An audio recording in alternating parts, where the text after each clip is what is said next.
on that, and the reason for these panels, and you stated also that you don't have the numbers and everything. And one of our things with Marcus is to bring everybody to this coalition, conservatives, progressives, and work on the same and start to build those groups.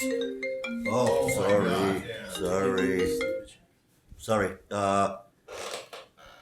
1 second. 1 second. We're running into. I don't know why it does this.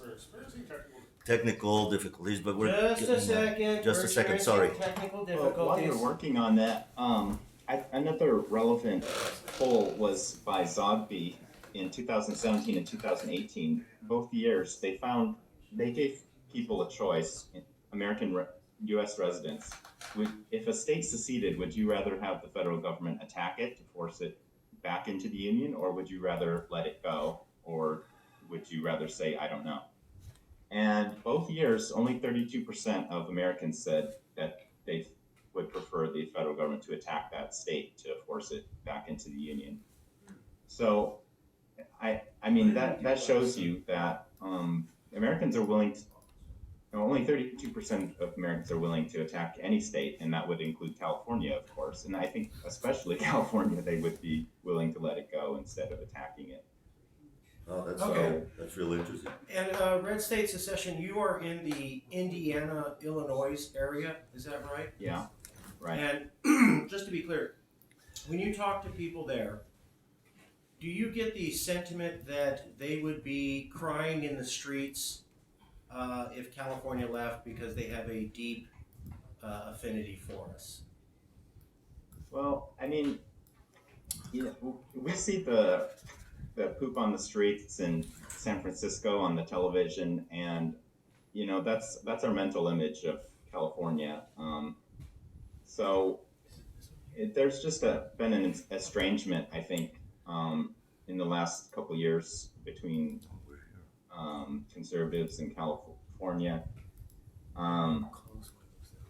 And we don't have similar economic interests. I mean, our area was totally devastated by the refusal of the federal government to have tariffs, and so the auto industry and the manufacturing was the Midwest depends on manufacturing, and we're a net exporter of manufacturing, whereas California is a net importer.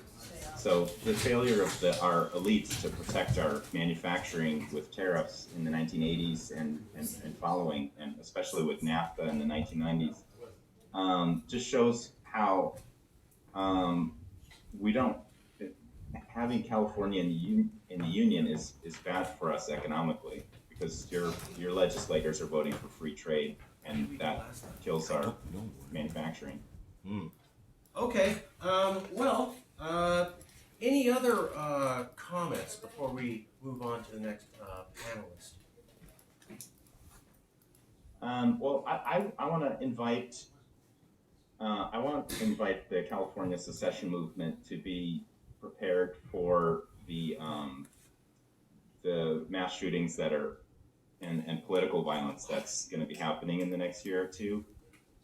Instead of focusing on asking the federal government for more gun control, think about using this as a wedge issue between California and America, saying, look, California can't get control of this mass shooting problem from Americans because the federal government isn't cooperating because of the Second Amendment. But if California secedes, you're free of the Second Amendment. You can control guns as much as you want. So California's place in the union is because it allows the Second Amendment to restrict your ability to have gun control. Because you're going to get plenty of chances in the news to be responding to these the shootings and political violence that's going to be happening in the next year. And my suggestion is, say, CALEXIT means no Second Amendment. Okay. All right. Well, thank you very much. We're gonna move on to our next panel. Did you have a question? Yeah, he did. I just wanted to clarify here, Mr. Red State Secession. Are you stating that there's going to be more mass shootings going to be happening in the next year from the right? Yeah, that's what I'm saying.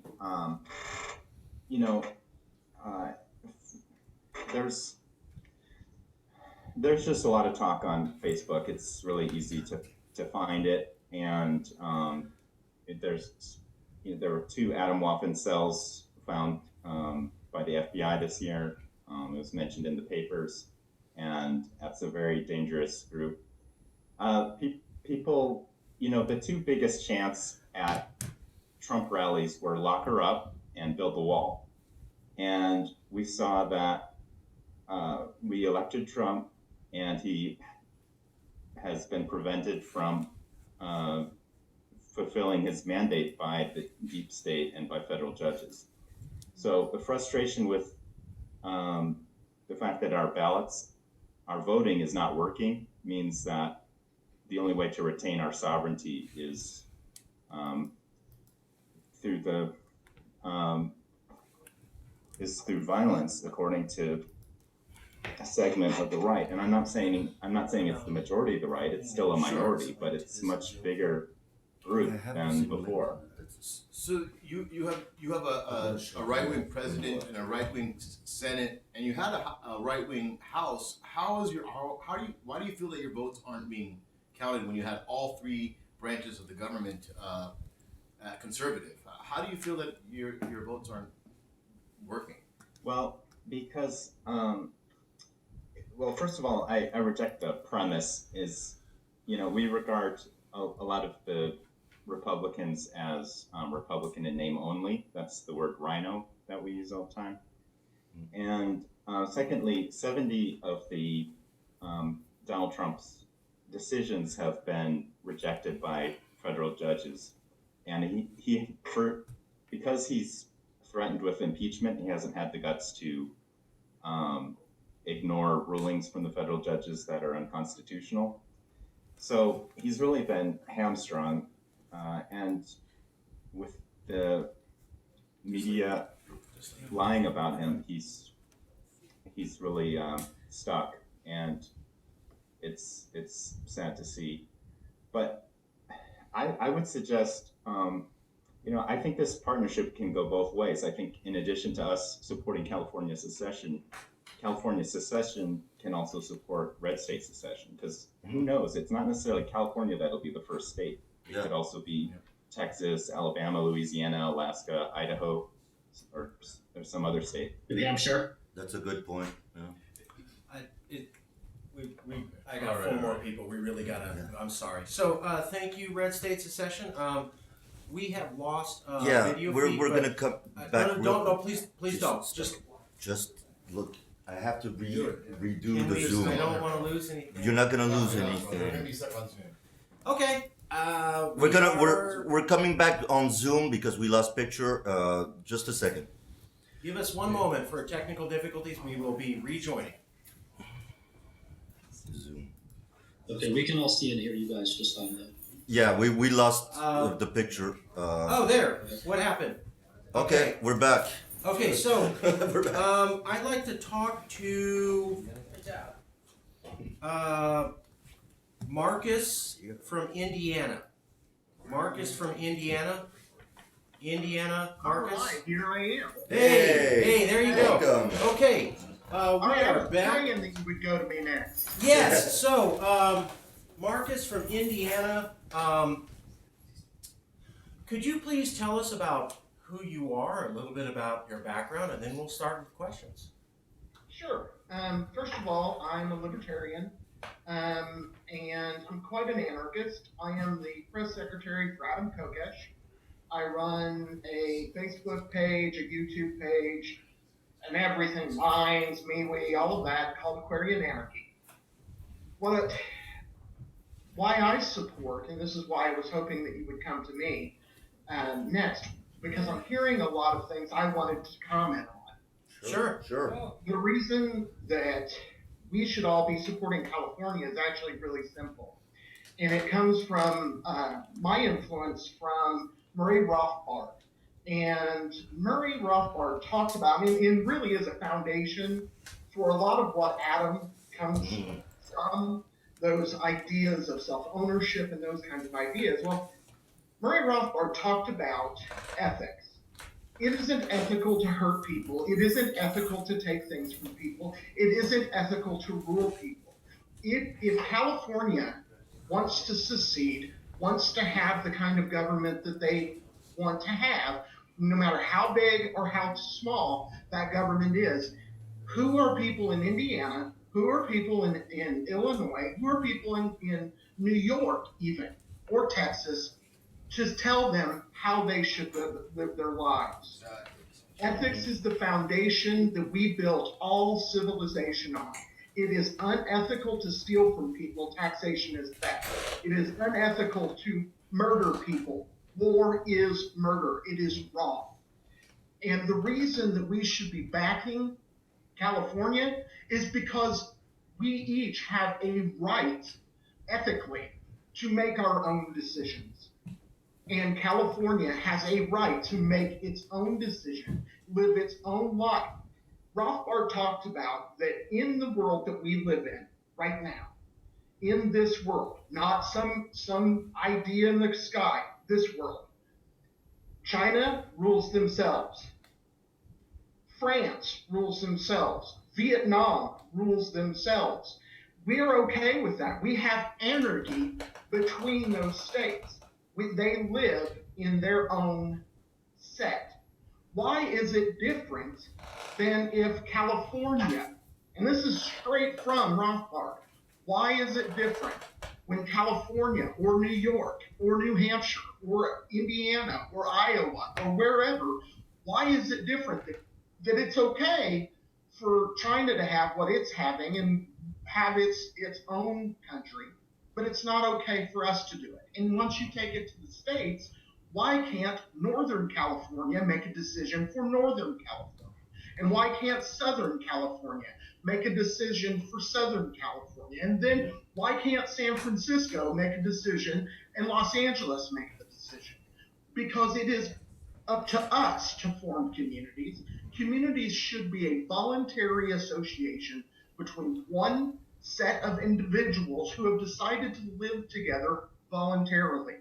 I'm a voluntarist as well, just like Adam is. And I find the idea that someone would use violence in any way to be absolutely against an ethical society.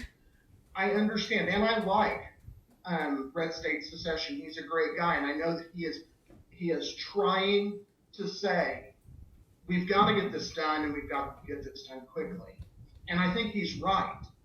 And I think that California is being the catalyst to making it happen. Although there are a lot, obviously, look at all of these people, a lot of people who are supporting it.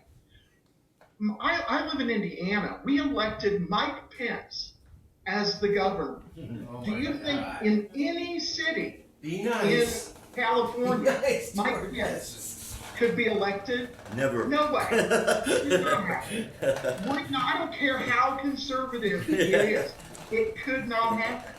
So California, and at the same time, Nancy Pelosi would not get elected here. Right. And I'm with many of the other people here.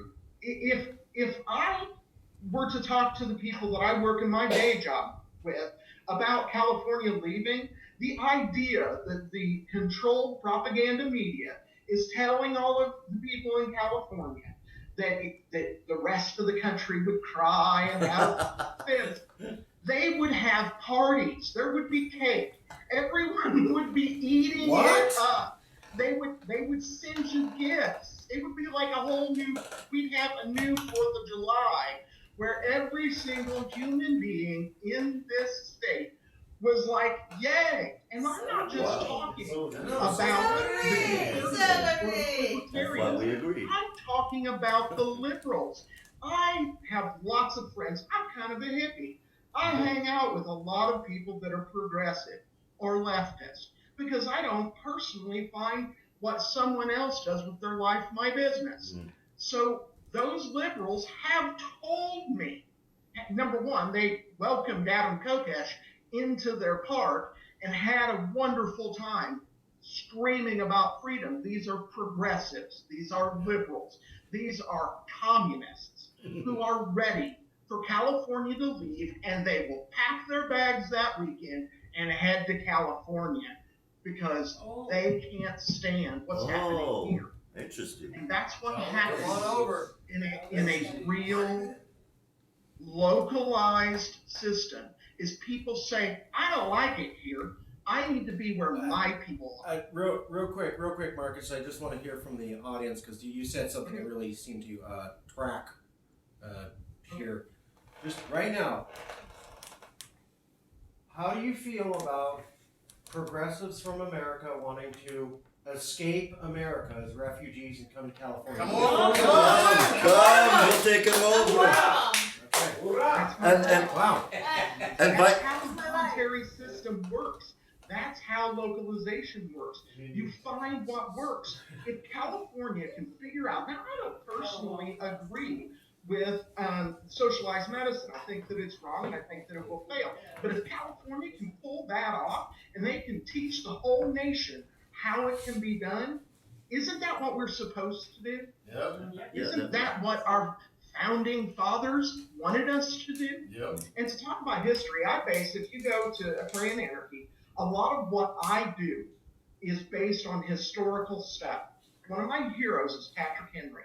Patrick Henry talked about exactly what we're talking about today. He talked about localizing government. He talked about that in Great Britain at the time, there were more people in the land mass of Britain, more people in their House of Commons than the Constitution was going to bring in as representatives to the Congress. So there was more representation in Great Britain than in the United States when we only had 13 colonies. Right. And they had corruption rampant constantly. He said you're going to have the centralized government is going to grow, it's going to get bigger, and it's going to get bigger, and it's going to take more and more freedoms away from everyone. This is right before the Constitution was made the law of the land, and he called every bit of what we've seen. Thomas Paine said that he didn't recognize governments per se. He said, my government is the world, and my religion is to do good to people. That's a really simple way of looking at life. I don't need a government to tell me what should and should not be done. Natural law takes care of that. And, we could go on for hours and hours, and I know that I need to be brief. But the idea that people in Indiana would not support California leaving is the dumbest thing I've heard this year, and I've heard a lot of dumb things. oh, great. Also, I have just a quick question to ask you that brought up the point. Do you see anything, and I've asked this, and I'm going to ask it to different people. Do you see Indiana seeing California leaving as any negative thing, maybe because we're a donor state, because we're a huge economy? Do you see, do people in Indiana say, let them go, whatever the consequences are? For sure, they say let them go. And when it comes to economy, I agree with someone else that was talking earlier. People in Indiana, the most conservatives tend to, liberals or progressives tend to think about social issues. It's what their mind moves on. For me, what makes me a libertarian is that I think both. Yeah. I think both economics and social issues. So that makes me a little bit different. But conservatives think about economics, and so they tend to look at economics. And what they see is, yes, California has some money coming our direction. Absolutely, that is for sure true. But they're also spending an awful lot of money, and they understand that. And what they see, and because what we're talking about in Adam's campaign is catching on like wildfire, I have given myself out over 450 copies of Adam's book, Freedom. If you haven't read it, I strongly suggest it. I have given over 450 copies. A lot of those in Indiana. And that's because people see that that taxation is theft. And if we can get the federal government off of my back, I pay more than 50% of my income to some kind of taxation. And if I can lower that to just be Indiana taxes, which by the way is only like 7%, that's a huge burden off of my back. Now, of course, that taxation comes from a variety of places, and it's not, so somebody's going to say, you don't pay 50%, you pay blah, blah, blah. But I'm talking about a combination of taxes that come from the federal government and are laying on my back. If I got 7%, I don't agree with taxation at all. I think it's all theft, it's all wrong. If when we bring this down to Indiana, I will fight for one, I'll fight to become governor and dissolve the state of Indiana and bring it down to the county level. That's what I will do if we manage to get this done, whenever that is, 24, 28, whenever. But beyond that, what I will do is I will fight for no taxation. But I would much rather have 7% than 50% off of my plate. And right now, that's what both Californians and people from all over this country are looking at. They're looking at anywhere from 35 to 75% of their income going straight to the federal government. When you say, well, but I only get taxed this much on my paycheck, right? And everything you buy, they tax out of their incomes. Okay. Appreciate it. Last question. Just so you would feel. I mean, my follow-up question, and so you would feel that it'd be more advantageous, let's say if you lose some money from California, to have Indiana have its own values away from California, influencing it, telling it what to do culturally. So that would be more important than the loss of. For me, culture doesn't matter, and most people in Indiana think about money. And that's, like I said, what makes them much more of a conservative state. They're thinking more about that than social issues. Again, they elected Mike Pence. But they wouldn't see that as a loss at all. Okay. Because the first thing they would do, I know the people in this state are starting to come along and understand what we're talking about with localization through the federal level. But if you guys get this done first, which would be great, I'm with Adam. I think that would be fine. I don't care which way it happens. If California leaves, then that and is okay, California does well. What we will sell in Indiana is if California can do this, we in Indiana know we're a whole lot smarter than they are. We can do this. Good one. My man.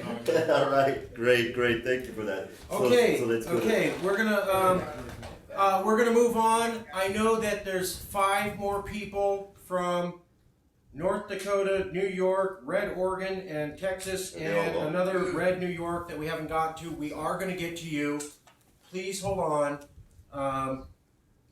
Right now, I'd like to call on Rabbi Stephen Axelman from Red New York. Rabbi Stephen Axelman, Red New York. Hello.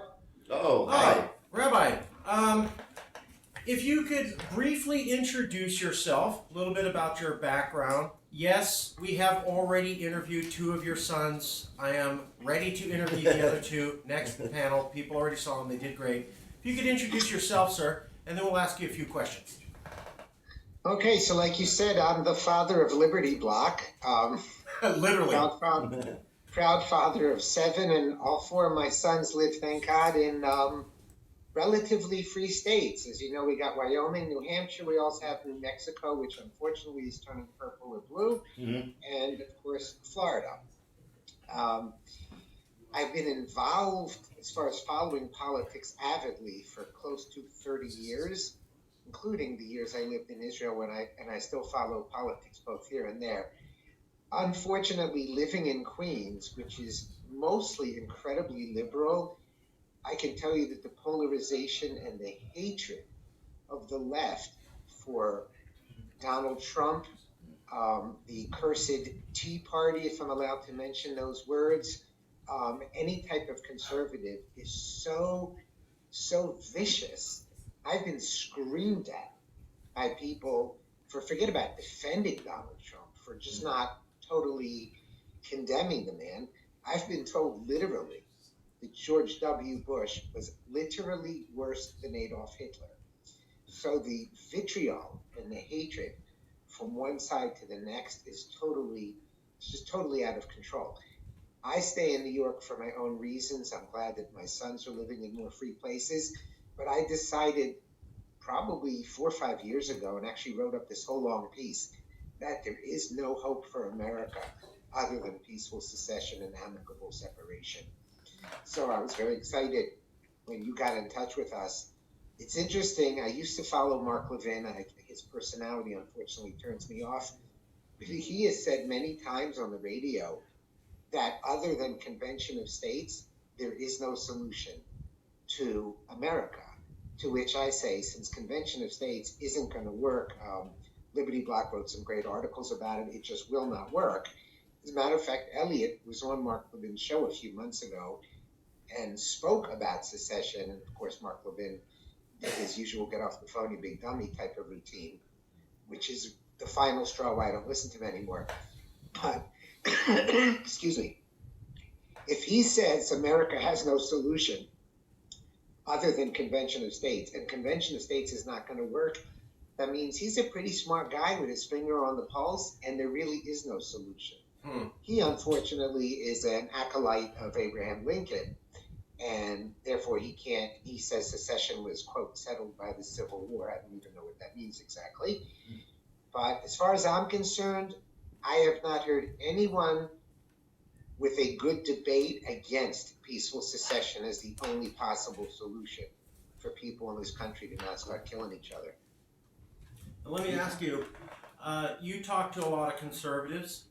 Have you found amongst conservatives or libertarians or whatever the right phrase, that there is a deep love of California amongst them, and they would be crying and weeping if California ever left?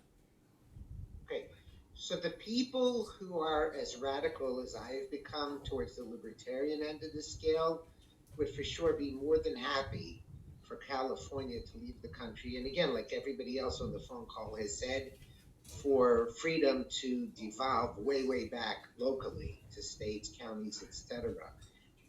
I think, one of the points nobody brings up on the other side is I was raised extremely conservatively. My dad was military, super conservative, and I was practically weaned on the Pledge of Allegiance. Yeah.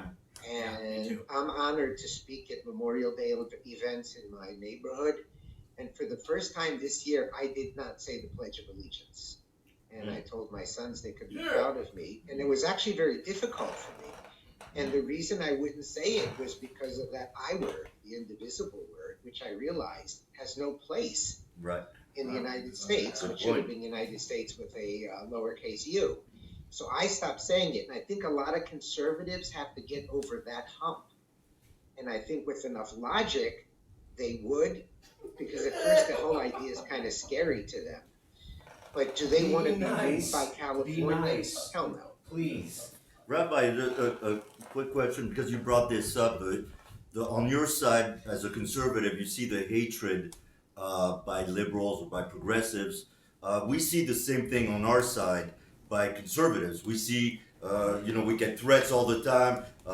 We see the blogs, the hatred. I mean, hatred is even like a weak word for some of the blogs we read from conservative. So again, we agree to disagree on this point, is that we are so polarized that both sides feel exactly the same way. They feel attacked by one of the side, and the other side feels attacked by the other. So that we're so divided in that,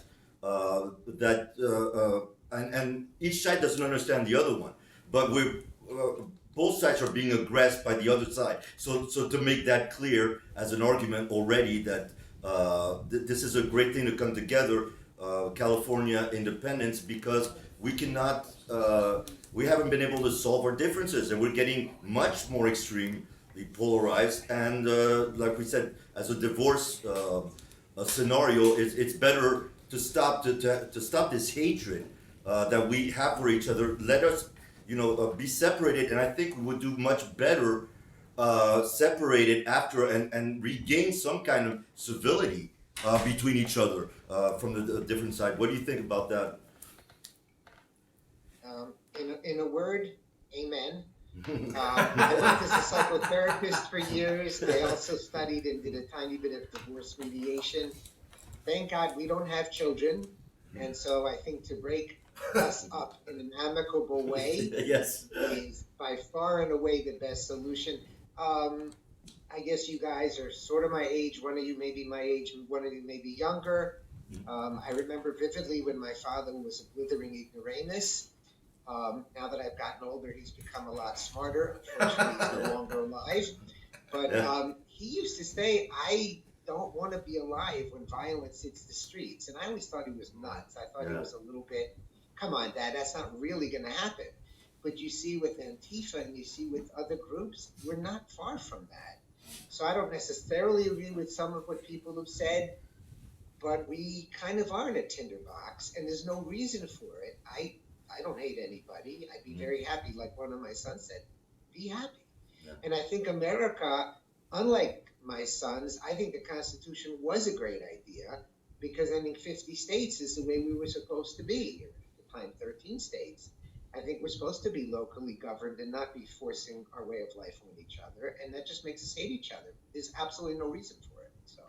Thank you. Thank you for that. All right. Thank you, Rabbi. So would I love to divorce you guys? I barely know you. The feeling is mutual. The feeling is mutual. I'm sorry. And by the way, Quick, what Marcus I'm was sorry. doing, We have some Marcus is questions. doing God's work. Thank you. Thank you. Quick questions. Yeah. Well, just speaking in support of a divorce, it doesn't have to end like it did between India and Pakistan. Okay, it could be more like the U.S. and Canada. Okay, Canadians fought for their independence from the United States, and they were able to fairly quickly repair relations as an independent country. It doesn't have to be like you see in the film Gandhi, where we're busy throwing rocks at each other as the two, refugee chains across one another. It doesn't have to be that way. But the longer we wait, the further we get from an amicable divorce, like U.S. and Canada, the closer we get to the horror of India and Pakistan, I think. Rabbi? No, you're 100% right. I think what's sad is when you talk about secession with people and they tell you, well, you won't be able to make it on your own and you'll be conquered. Right. But I think if states went back to being independent countries, they would form alliances as needed. Yes. I think you're right about America and Canada. Nobody wants to have nothing to do with each other. We just want to be left alone when we can be left alone. Good point. Shankar? Hello, Rabbi. Just a quick word. You mentioned earlier that Excuse me, are you going to divorce me too before we get into a relationship? divorce. I don't know. Are you gonna get married in California? I don't even believe in marriage, man. I don't know about that. But so just a quick question. Before you were saying that with a little bit of logic, conservatives apply a little bit of logic, they would get the idea that secession would be a better idea. And I was wondering, like, how much more logic would they need, and how would we apply that logic to them? Well, that's why I brought up the pledge. And, again, I come from a very conservative background, and I've moved libertarian. I'm way not as libertarian as Adam, but I've moved a lot libertarian. And that's one of the lines that a conservative has to cross towards libertarianism. And it's very emotional and visceral, that Pledge of Allegiance thing. So it's not as simple as just logic. It's listening to them. Again, I'm a therapist by trade. Letting them get their emotions out and then hit them up with, why should this be different than an abusive relationship, a spousal relationship? Right. So it's not easy to crack through that Pledge of Allegiance wall. I'm not saying it's easy at all. When I bring this up even to my conservative children, they're like, what, are you crazy? But I think slowly, if people step back, whether it's because of what Trump said, whether it's because of what other people say, we have two choices. We have some type of violence splitting us, or we have some kind of amicable separation, whether it's secession, whether the greater Idaho model. There's lots of good models out there. But that's what I mean by logic. I don't mean to say it's just a simple debate and we're going to win it. Well, the follow-up question was the Red State secessionist gentleman said that kind of warned us of more mass shootings happening towards California. Do you feel that same way as well, that that's going to happen, or do you know anything about that? Or I don't. Of course, I live in a liberal state where you can't even say the word gun. So there's not a lot of violence, I think, coming from here. I personally don't see it that way, but I'm ignorant of what he's seeing, so I can't speak to what he's saying. Thank you. I would hope that it's not true, because I'm not for violence in any way, and I think a lot of us on this call are saying we need to do this to prevent violence. Everyone. Because nothing Everyone. makes for violence worse than forcing people to commit Thank you. All right, thank you, Rabbi. Thank you. We're going to move on to Kent Berdahl, North Dakota. Kent from North Dakota. North Dakota, Kent. North Dakota, Kent. Did you have to drop off? Okay. We'll come back to you, Kent. We're going to move to Cindy from Red, Oregon. Cindy? Cindy from Oregon. Are we on mute? No, we can't. Claire. Hey. Cindy. Claire. Yes. Claire. Can we open this one up? Can we? Yeah, I can go back to the other view. Hold on, Cindy. We're gonna. Oh, David. David Weichel. I'll get to you next. David Weichel will be next. Cindy from Red, Oregon. Cindy, I could am. you? I'm Claire. Claire. Claire. Claire. Claire. Briefly introduce yourself and why are you here? What are you thinking? Well, I'm Claire, and I represent Oregon for the concept of Greater Idaho. I came across the Facebook site, I don't even know, but approximately 2 months ago, and I read the paper or the article, big 30-page article, and I was like, oh, that can't be that possible. So I did my own article. In fact, I think it was Elliot that had suggested, can you write a paper or an article? I did. It was about 10 pages on, and it turned out I was so amazed at the amount of corruption that I about puked. I mean, excuse me, but it was horrible. The blue voters absolutely hate the red. Vitriol. In Oregon, you mean? Oh, absolutely. Well, Okay. pretty much everywhere, but in Oregon, it's pretty heinous. Greater Idaho is a concept of moving the borders from leaving Salem and Portland on their own, yay, and because they'd actually benefit from that, and we would benefit as Red Oregon to move the borders to Idaho and Northern California. It would make a wonderful state between the three of us. Huge. We would allow Idaho, or Idaho would no longer be landlocked. Idaho's already on board with this kind of idea. And I got a lot of positive feedback from legislators. I think that any kind of secession movement is perfect. We need to make a statement. I know a lot of people are libertarians here. I am not. I'm a conservative. I've been a Republican for a long time. I'm probably the oldest in this group. But I think I voted Democrat once, and boy, did I regret that one.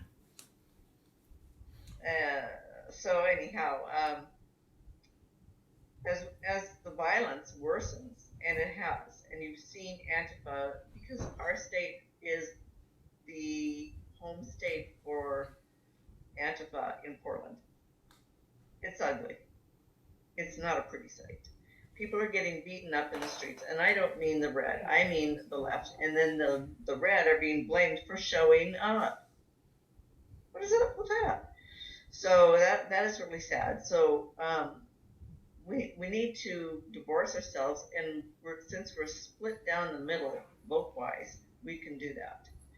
We have with Greater Idaho, it is very, very possible to make peace to move the borders quickly rather than secession, which does not, Greater Idaho would not require as much federal interference. Oregon's overreach, the Democrats, their overreach into our rights, our constitutional rights, it's just incredible. If people understood their civics and they knew their 14th Amendment, that's all they really need to know, is the 14th Amendment is that the federal government cannot be a Give it a second. state. Now, I believe that, oh, go ahead, Kent. No, No, it's keep- okay. keep going, Claire. Keep You'll going, be Claire. on the screen. I believe that Oregon should have the right for self-sufficiency and self-governance. But at this point in time, we're being crushed. The red is being crushed by the Democrats. So Claire, let me ask you this: as a conservative in Oregon, what is your feeling about since we're a neighboring state, California, actually seceding? Would that be viewed by conservatives in Oregon as something positive, negative? What do you get? What's the sense of that? I have heard positive from Oregon and from people in Idaho and people in Northern California, as well as south as Laguna Beach. Okay. Both sides. And They want red out, and the blue want the red out, and they just want peace. And personally, they don't you would wanna want shoot that. anyone. You would like that. That's your personal view too. You would like. I would like to see Northern California. Truthfully, I would like to see them join Greater Idaho. However, CALEXIT is CALEXIT, and they get to do what they want, and it is their thing. Great. And the blue wants us to go. They said let them go, and I say, you know what? I can't agree more. Just let them go. Let me ask you, Claire, you have a Facebook page, or you're part of a Facebook page called "Don't Californicate My Idaho." Is that right? I am on the page called Greater Idaho, and I'm such a big mouth that you can't miss me. In fact, I think that's why I'm here. Correct me if I'm wrong, but isn't there a Facebook page called "Don't Californicate My Idaho"? I haven't seen that. I haven't seen that one. I've been trying to go run around Facebook and join all of these different groups that are pro-conservative, pro secession, and even we have Jefferson State. That's a secession thing that's been going on since 1941. It hasn't flown anywhere. What if they succeed? All right, thanks, I'm Claire. all for it. Thank you, Claire. I really appreciate it. We're gonna go to David Weichel in South Carolina. David Weichel in South Carolina. David Weichel in South Carolina. Hi, folks. How you No, doing? great. I'm Dave Weichel. I'm Hey, a welcome. Libertarian Republican running against U.S. Senator Lindsey Graham in the 2020 Republican primary. And I'm here today. I'm part of all of this because if and when I go to the U.S. Senate in 2021, I would support any state, any subdivision of any state voting to secede, to leave a state, to leave the union of states, as it were. And I've actually spoke about this on Secession Day, otherwise known as American Independence Day, July 4th. I gave a brief speech about that on a Facebook live stream. Right, and I saw that. I provided some stipulations for how we could go forward, that would benefit California, that would benefit the American people, that would benefit everyone.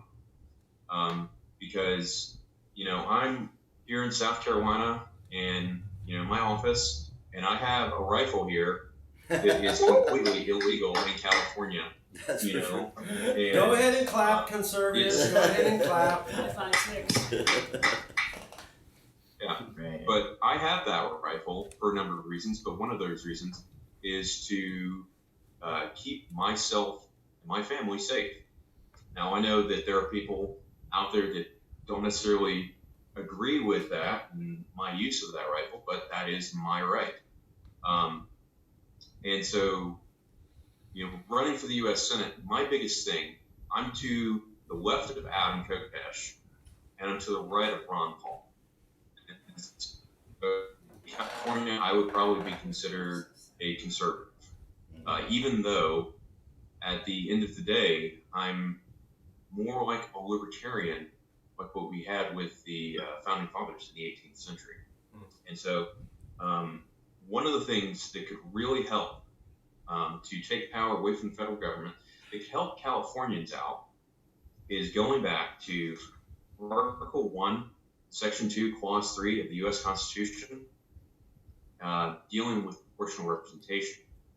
Because the original proportional representation in the U.S. House of Representatives was one representative representing no more than 30,000 people. Now, the reason we have 435 people representing us in the U.S. House right now is because of a law in 1911 that dictated the apportionment of representatives for the U.S. House. And then after that, in the next 2 decades, there were other laws and court cases that were passed to actually fix the number of representatives at 435 for the U.S. House. Now, 435 people representing a nation of around 330 million people is insane because, you know, in South Carolina, I'm represented by Joe Wilson. Now, this is a small state, you know, geographically speaking. It's a small state from a population perspective, just over 5 million people. But Joe Wilson represents all the people. If I were to get onto one of our local interstate highways, he represents everyone for about an hour. You know, if I just get on the highway and I drive 70, 80 miles per hour, he represents everyone from one end of the state to about halfway through. It's about an hour's worth of people. You know, that crosses several different counties. It's a large area to represent. But the smallest congressional district is over 500,000 people. You know, I can't know 500,000 people. I live in a town of 25,000 people, and I don't know everyone in my town. But if I had a representative who represented 30,000 people, no more than 30,000 people, I could find that person, I could track them down, and we can do something that we really need to do, and that is make legislators ordinary people again. You know, but getting back to this idea of having, you know, this representation, the other end of the spectrum, the largest legislative district, both geographically speaking and by population, is the state of Montana. The state of Montana is huge, and it gets one representative who is elected at large to cover the entire state of Montana, which South Carolina could fit in about 10 different times. And that person represents about 1 million people. About 1 million people in a state that's much larger than my own, and it doesn't make any sense. So the 3 things that I've said that would make CALEXIT something that I could, in the U.S. Senate, vote and say, hey, let's let California do what it wants. There are 3 basic conditions. 1, everyone has to be able to vote, and it has to be a local vote that affects the entire state. Well, it's a statewide vote with really local elections. Because what happens is you would have districts, no larger than 30,000 people, that would vote along those lines. Do I want to be a part of California? Do I want to be a part of the United States or free California? Whatever the case may be, and then take that concept and what everyone in those districts vote however they want, and then if those people decide, if most of the state decides that they want to stay, then we let most of the state stay. But if you have coastal areas or you have areas in Southern California that want to leave, then I say, let's let you go. Let's let you carve your own political future. Another thing with that is that people would have to have the ability to vote. You can't just go and stop someone from voting because they live in San Francisco or because they live in Northern California. You have to let these people decide their own political future. And that's part of decentralization and localization and allowing California and Californians to go their own way. Now, if you want to stay, then stay. But if the majority of you in an area decide to leave, you should be allowed to leave. And beyond that, it's really about making it so that everyone gets that representation in the republic. You know, we've talked about rights here. We've talked about letting Californians be happy with the government that they want. I'm not happy with the government that I have right now. I'm not happy with the government that we all share right now in Washington, D.C. You know, that's why I'm running for office. If I was happy with my government, I would just live my life. But I'm not allowed to live my life right now. Just like progressives in California are not allowed to live their lives the way they want to. You know, you guys are talking about socialized medicine. You're talking about making citizens out of everyone in California. Those are things that I can't get behind in certain ways, you know. Right. I certainly can't get behind socialized medicine because, like other people have said here, taxation is theft. You know, what makes it theft? The lack of consent.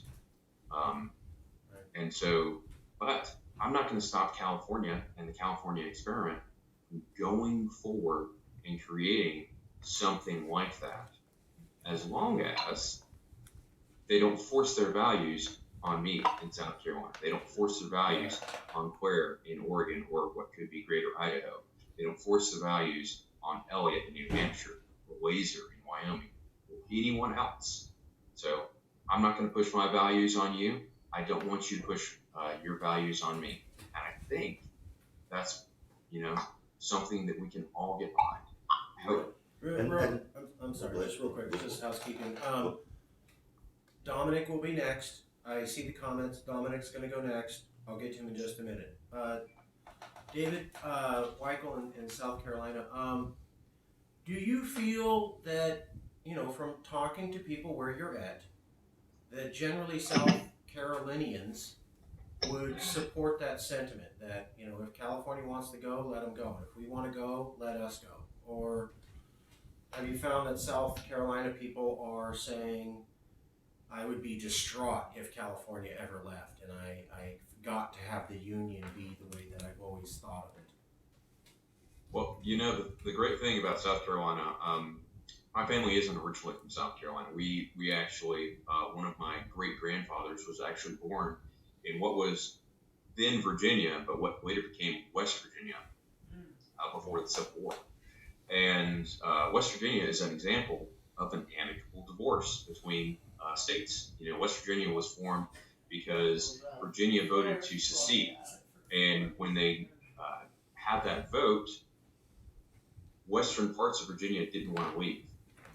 And so they formed their own state. It took them a while, but then they rejoined the Union as West Virginia. So we have this history in this country of allowing states to secede and for it to be done peacefully. And in South Carolina, we have this deep red state with blue streaks and with little purple spots. And most South Carolinians, regardless of where they lie on the political spectrum, would support California leaving. In fact, when California secession came up in the past, these are people who voted for Trump in 2016. They're like, build the wall, lock her up, all these things. These guys, they're like, you know what? Let's let California leave. and we'll build the wall around California. Yes. Yeah. You know, Yes. people talk about Californians. Now you see this mostly in the West and the Midwest, but you see it here too, where we have a lot of retirees coming. Don't Californicate my state. I'm actually a member of that group, or a group like that. Me too. And Preach. the thing with all of that is that people see, as happens with a lot of liberal states, you will see people vote for liberal policies and the increased taxation, the increased cost of living, and then those people will flee because they can't afford to live there, and then they come here. And I've had conversations with people union workers who lived in Pennsylvania and New York their entire life. They come down here for the cost of living in South Carolina. They love the weather and everything. And then they say, you know what you need? You need this. You need more public transportation. You need that. You need this. You need that. And all those things that they're asking for cost money. Yeah. And that money is not going to come from the free market because they're not asking for a private bus system, because we have private bus systems. They're asking for public transportation. So they want more of my tax dollars, more of my father's tax dollars, more of my neighbor's tax dollars to build something that they want, that they think is a great idea, that maybe they lived with most of their lives, but we don't need down here, that we don't have a driving desire for, you know? And so, you know, we're talking about people weeping and wailing and a little bit of gnashing of teeth, you know, just to kind of, you know, make it biblical.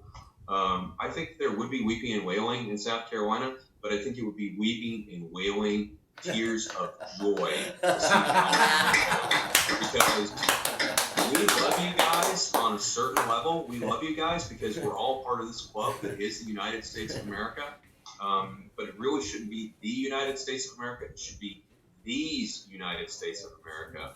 And if we got back to that, if we got back to the idea that we had these individual states again, we had these individual political experiments, you know, Elliot can move to New Hampshire and he can live his life there. I can live here in South Carolina and we can actually do what my political slogan is, which is going to drive Californians crazy. But my political slogan in 2020 is make machine guns great again. Because I want to get rid of all gun control, because gun control is racist, gun control kills people, and gun control leaves people unable to defend themselves. And the people who will hurt you are the people who aren't going to care about your laws. You know, we need to end prohibition across the board. You know, when it comes to drugs, we did it with alcohol. We're working on drugs. Thank you, California. Thank you, Colorado. Thank you, you know, more liberal states. But we need to do that with, you know, something else from the 30s, and that is gun control. And I know that that's not going to be popular with everyone, but that's what I'm running on because I'm a one-issue candidate. I'm a one-issue candidate for liberty. So you made an interesting point about the gun control. Just that point alone, just that topic alone, that would be an argument for most conservatives in South Carolina to say California will never let us do this. They're the proponent of gun control and stuff, and so they're influencing their will on us, and that would be already a concept to say just for that alone, let's let them go because they're impeding on what our beliefs are about guns and you know our choice to have them. And so would you agree that that's already a talking point to let California go already? Yeah, absolutely. Because you know, in the 90s, right before he was right after the assault weapons ban in '94, Dianne Feinstein had an interview, I believe it's 60 Minutes, where she said that if she could have, she would have gone and she would have said, Mr. and Mrs. America, we're going to take all the guns away. Well, that would not have flown well. You know, we're talking about trying to have a peaceful political divorce here between California and the rest of the states, between Texas and other states that are interested in that, these so-called donor states. And let me tell you, because of my social media presence, because of what I'm doing, what I'm running on, I see a lot of people every day that when Beto O'Rourke came out and he said, hell yeah, we're going to take your AR-15s, we're going to take your AK-47s away, there were people on the left and the right that were screaming and cheering. People on the left who wanted gun control.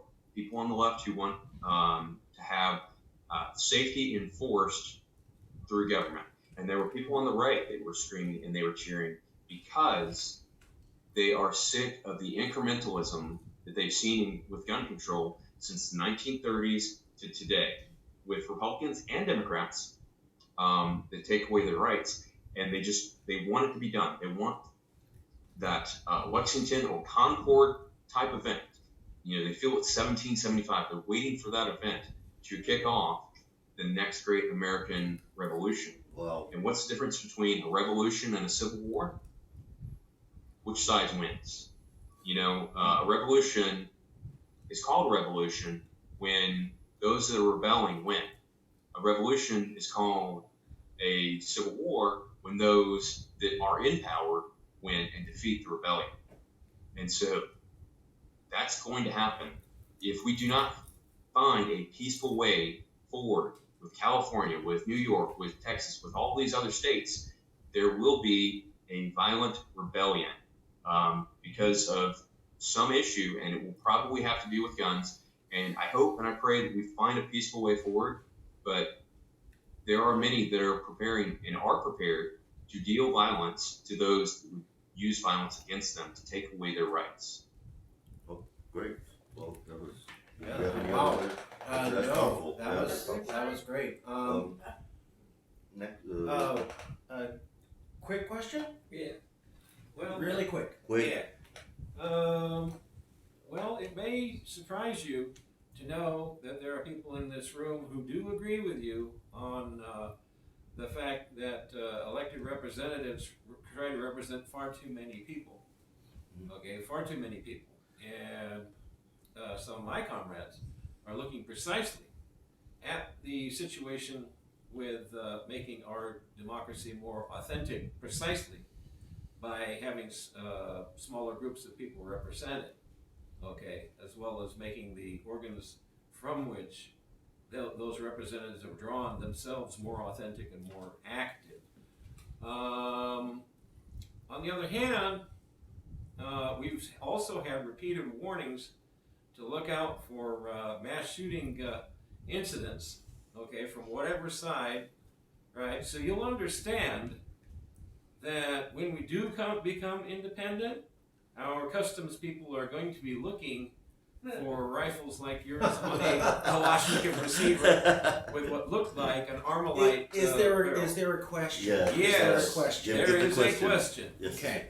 To wit, okay, you talked about your Independence Day. Ours is coming up 3rd November from 1836.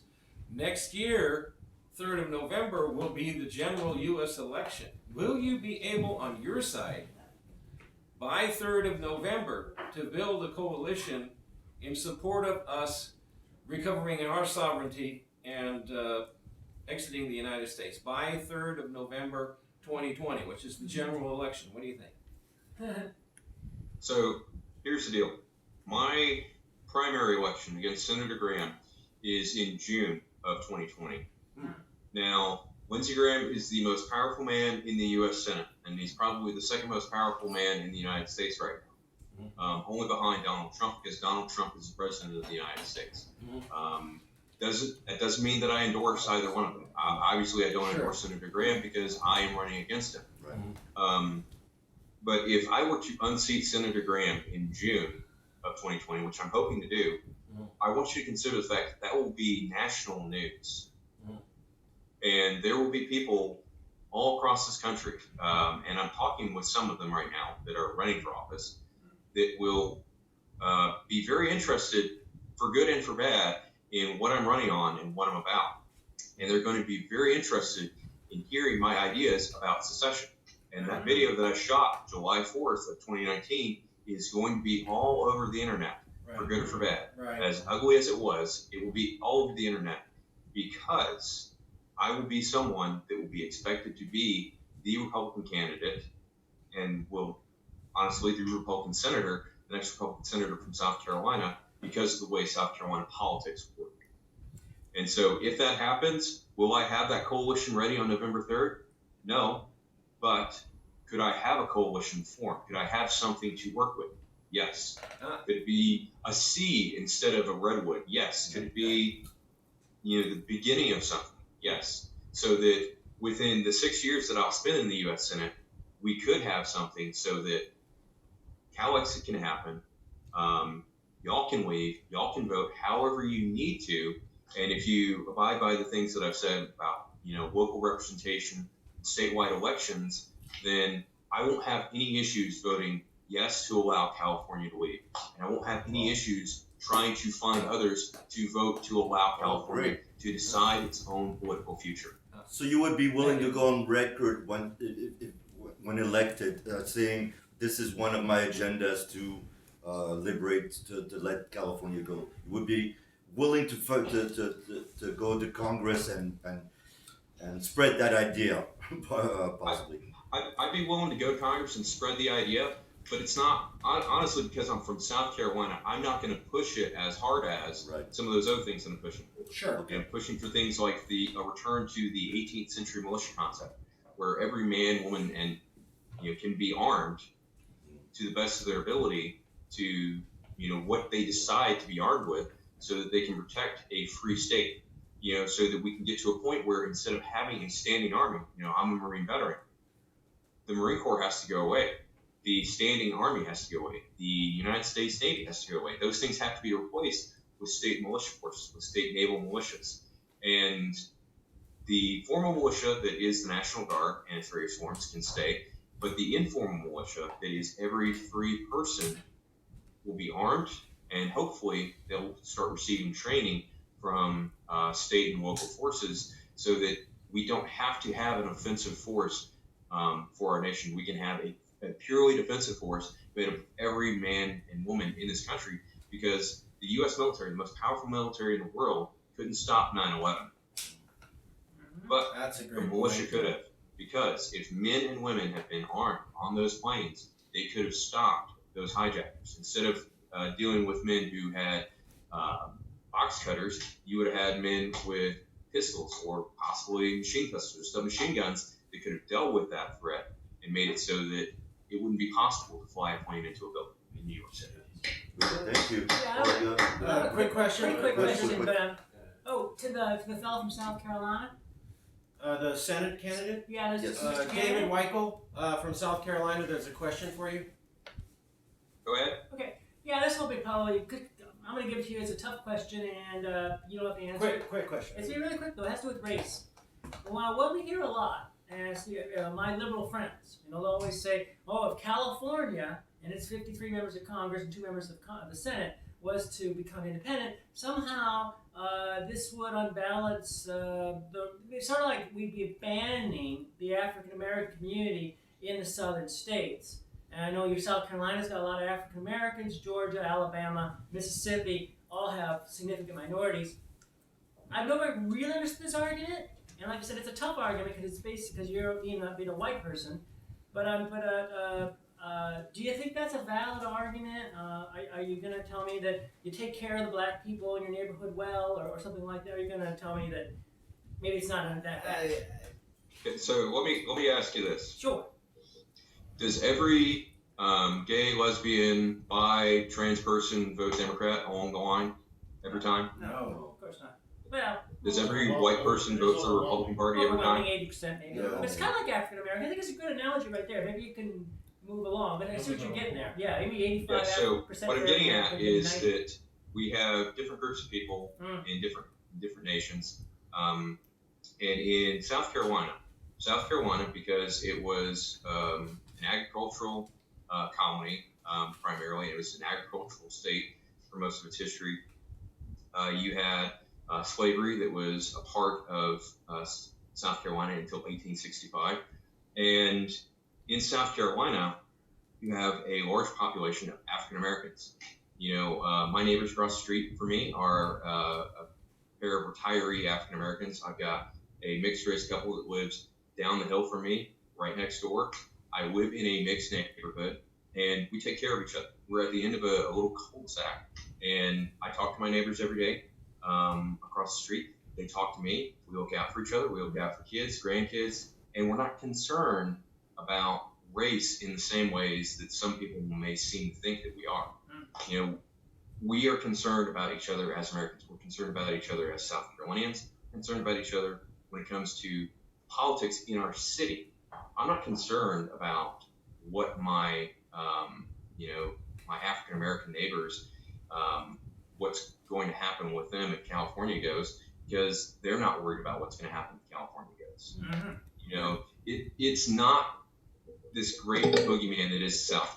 We don't have Klan rallies in Columbia, South Carolina, where we fill up the stadium, football stadium, with 78,000 people.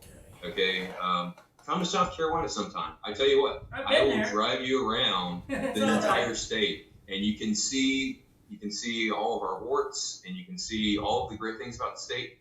And there's a lot of bad things about South Carolina, but there's a lot of bad things about California. You look at the history of California. California used to be one of the most racist states in the country. During the Second World War, there was a lot of bad treatment of Hispanics, African Americans, and other groups of people. But, and I'm not saying that to make you feel bad.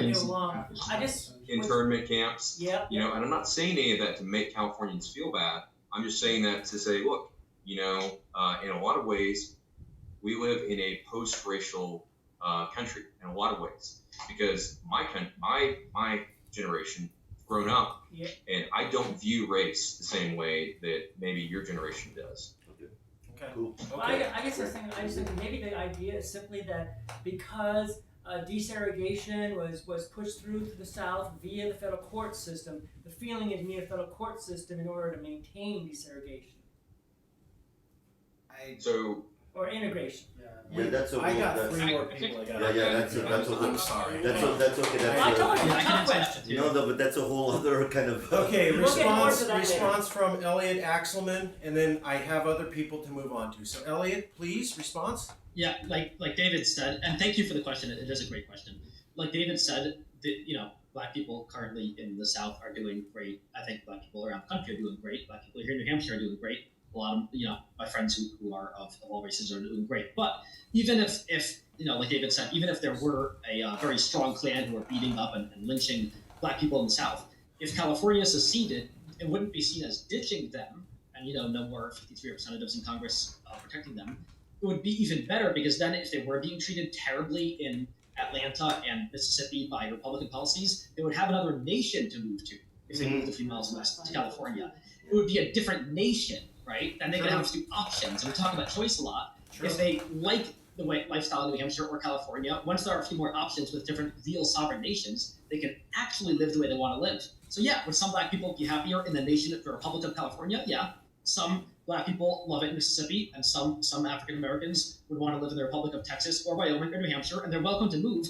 We all believe in freedom of movement here, I believe, on all sides. Right. So it would actually be a better thing. Good question, but I think California's secession would be good overall for every race. Great. I do want to say, to back up Hannah, there was a LGBTQ African American football cheerleading group in Alabama.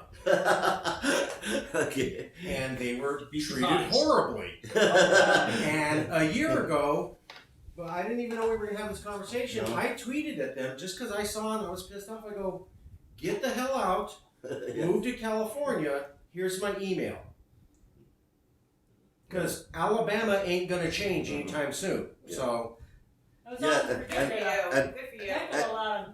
another, the point I wanted to make that you guys. Exactly. So what I wanted to say is that just on the point of view of a Californian, the reason a lot of Californians sometimes look at secession, as a negative thing, is exactly the point that Hannah did. Is what is going to happen to our Democrat friends in the red states? What are they going to do? They're going to feel we abandoned them and stuff. And our answer is always, they can move.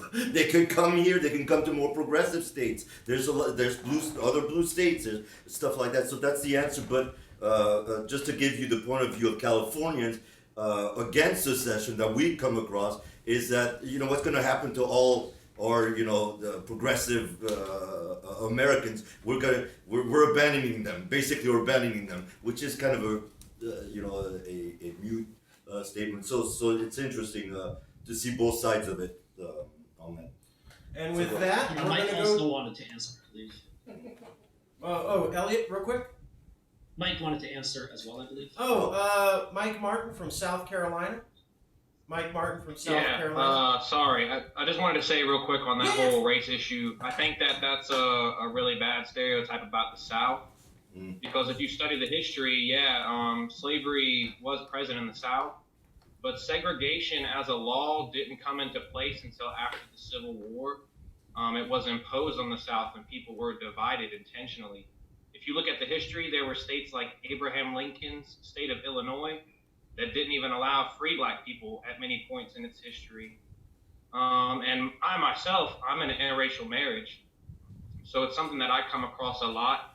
And I think it's a bad stigma about the South that, that's why I'm here to work with you guys to show you that the South isn't really like that. I think that I'm hoping somehow we can get past that stigma just because, like, not everything about the South is racist. Not everything about California is super liberal. Exactly.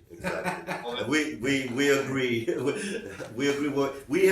We have our own stigma in California. And That's for sure. I've seen pictures of Mike with his wife, who's of Haitian descent, and their interracial daughter. And you are a great father to an interracial family. And I believe that you are, as someone who's mixed race, doing everything you can to build a positive future for your interracial daughter. And I gotta say, personally, I'm blown away by that. All right. Okay, with that, we're moving on to Dominic from New York. Dominic from New York. New York, Dominic. Dominic, thank you for being patient. I really appreciate it. We are going to get to everybody. Dominic you're from upstate New York, is that right? So yeah, there's actually more to New York than just New York City. I know everybody sort of misses out on that point. But 60% of the population of New York State lives outside of New York City.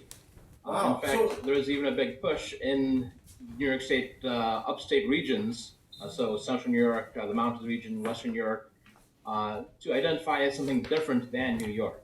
And there's a number of different proposals going around, but we're looking at potentially dividing even within New York State. So I would prefer to self-identify as someone from New Amsterdam. Okay, yeah, there's some support for that. So you are from upstate New York, which is conservative, not like liberal New York City. And we just talked to Claire from Oregon, who's from the red part of Oregon, who wants to break off. And we talked to Red State Secession, who's working for, I believe, Illinois, the red state, to break off from Chicago. There's a lot of conservatives in quote-unquote liberal states who are saying, we're not liberal. You got one big city and they tell us what to do when 90% of the landmass of the state don't agree with them. Am I getting that right, Dominic from New York? Am I summarizing roughly what you're saying? Do you agree this is a sentiment that's growing across red states or quote-unquote claimed blue states? I think the sentiment goes through all states.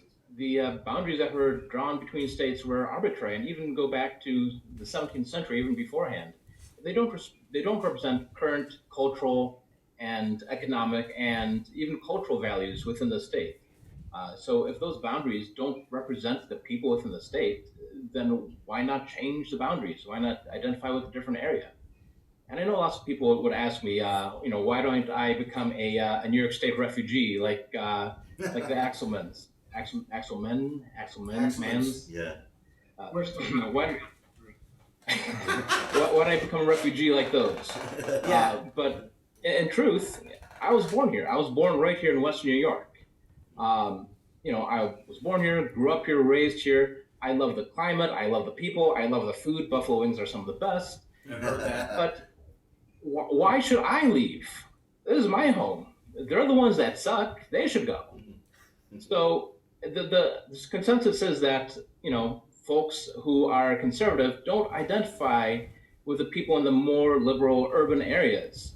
And that divide spans across not only our state, but you've heard it from Idaho and rather from Oregon and even California has some pockets within it that is looking to maybe divide up into different regions that have more conservative values. Jefferson. So why stick within our own jurisdictional boundaries when those boundaries don't reflect our current culture? So let me. So you do agree that it would be better for peaceful divorce between conservatives and liberals within a state rather than let's approach a civil war. Yeah. So ultimately, I think that the Balkanization of the United States is probably inevitable. There's deep divisions in terms of our political and cultural values, and these values are often in conflict. And I think a lot of the conflict comes with the current age that we are in. We're obviously in an electronic age, and we're in a digital age, and a lot of our communication, face-to-face communication, has sort of fallen off in favor of more of a digital medium. I'm not sure if anyone has seen Red versus Blue. It's like an internet video comic series. I liked it. The differences between Tell me exactly. it So has. Red versus Blue. When you're arguing between someone in terms of politics, there's a different approach when you argue with someone in person, where you say, you know what, I can see your point. I respect your opinion, but I think I see it a little bit differently. And that's how you approach someone in person. Arguments on the internet tend to become large flame wars. So that really contributes to the polarization of this country. So let me ask you. You're conservative, libertarian. We've had this conversation. Californians don't exactly understand the shades of gray. And you're in upstate New York. Do you find conservatives in upstate New York love California, want us to push our values on them, and would be crying if we ever left, or are you finding something totally different? Well, I think that all the people that I've communicated with, both directly and seen in various circles on social media, they all are in favor of the peaceful separation of California from the rest of the nation. And that sort of mirrors our own in-state politics with regards to the separation. Right. One of the arguments that you'll get from people is, in my region, we tend to be more of a recipient of state funds than we are a donor. The perception is that we contribute more funds and most of our money goes downstate. But that's not actually the case. The case is we receive more money from downstate coming upstate. But the problem is that the policies that are dictated by Albany and downstate politicians negatively impact our economics here. Our region, overall upstate New York, has a laggard economy that trails behind the national averages. And things like fracking, things like gambling, even vaping, has been under attack by the state government, and they are prohibiting these businesses from expanding and operating. Albany regulations have really stifled business and economic opportunities for New Yorkers, and that's not representative of the values and beliefs of the people within those regions that are being affected most by that. A good example of the differences in opinion are things like the New York State SAFE Act, which deals with firearms, specifically what they call the quote-unquote assault weapons. And this is widely opposed by lots of upstate New Yorkers. In fact, if I may here, this is a map of all the counties in New York State that passed resolutions opposing the SAFE Act. And it's almost resulting, all across New York State, this has been opposed. Wow. It's only small pockets, Yeah. mostly down deep state by New York City, where it's received support. So that mirrors all the rest of New York State politics. These policies are concocted and put together by downstate politicians and then pushed on all the people of all the rest of New York State. So And that's sort of a macrocosm of what happened. That's a microcosm of what happens in the larger national politics, where you have politicians from other states. Pelosi, you've got all these politicians from other states pushing their agenda, their beliefs, their values on people from other states where maybe their politicians didn't publish the same sort of laws. If the laws are so good in their state, they feel the need that they must be pushed out on every other state in the union. And I think most Americans would disagree with that sentiment. Let the laws be dictated by the people in each state. And that's sort of what it comes down to with the 10th Amendment, the Forgotten Amendment. These laws to dictate individual penal codes and what's allowed and not allowed in each state is for the state governments to decide. Why are we talking about a national assault weapons ban? Why not talk about having each state decide for themselves what's best for them? So there's not a deep appreciation of people like Nancy Pelosi and Adam Schiff and others forcing California values on upstate New York. Am I getting that right? Our appreciation for those politicians we could sum up as suboptimal. Okay. You're too Okay. nice, Tom. All right. So, I promised to get everybody in. Kent from North Dakota. Kent from North Dakota. Kent from North